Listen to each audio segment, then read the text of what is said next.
Guys, annyeonghaseyo. Ayan, naglalakad tayo ngayon dito sa bagong gawang kalsada dito sa Onamyok. Okay. Yan guys, kung makikita nyo, napakaganda talaga dito sa Korea. Ganito po kung gaano kaganda at kalinis ang Korea pagdating sa paggawa nila.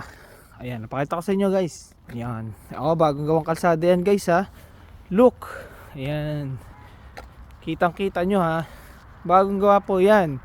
So kasi semento lang, diretso espalto, tapos diretso na rin po siyang linya ng pintura ng linya.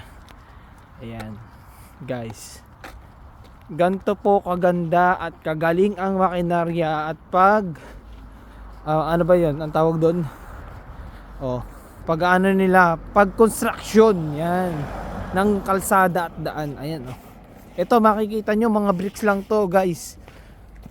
Yung ilalim niyan buhangin lang, tapos yung mga bricks mga ipinatong lang dyan. So kung isipin nyo imagine mga kaprank, sobrang tipid nito. Kasi alam nyo kung bakit.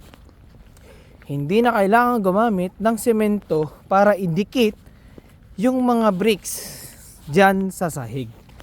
At the same time, kahit daanan po yan ng mga truck, ayan, ito dinaanan niya ng mga truck pero napakatibay.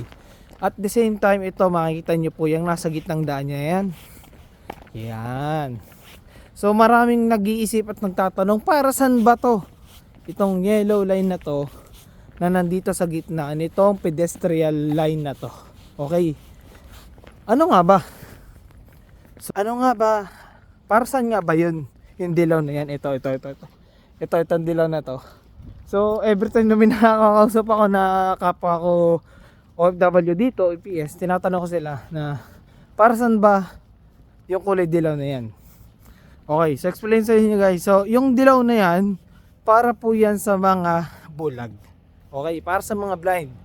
Bakit ko ba sasabi na para sa bulag yan? So nung una nag-iisip din ako, pero trivia, may nakapagsabi lang din sa akin para daw sa bulag. Inisip ko, bakit parang nasabing sa bulag?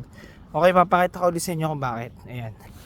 So yan, makikita nyo, kapag ang bulag may stick, ginaganon nila yan sa daan, di ba? Yan, yung inaano nila sa daan yung stick, yan, ginaganon.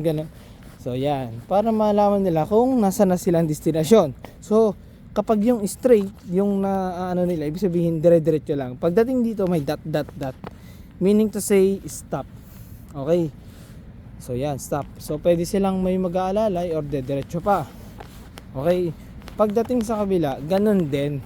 Ayan, dot, then may straight line. Ayan, tapos mapapansin nyo dito, ayan, ito may dot dito, tapos straight line, tapos dot.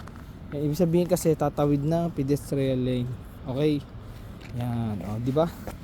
Napakagaling nila Ayan, straight line, tapos may dot. Ibig sabihin, pagdating dito, simula dito, straight line, tapos masesense ng mga blind people, ibig sabihin stop. Then tsaka nila kakapain kung saan sila, kung kadiretso o kakanan. Ngayon, ito straight line, diretso ulit daw, tapos dot, stop. Ibig sabihin, tatawid na sila uli niya na pedestrian line. Okay, tapos ayan na, punta na tayo sa destination talaga natin. Kasi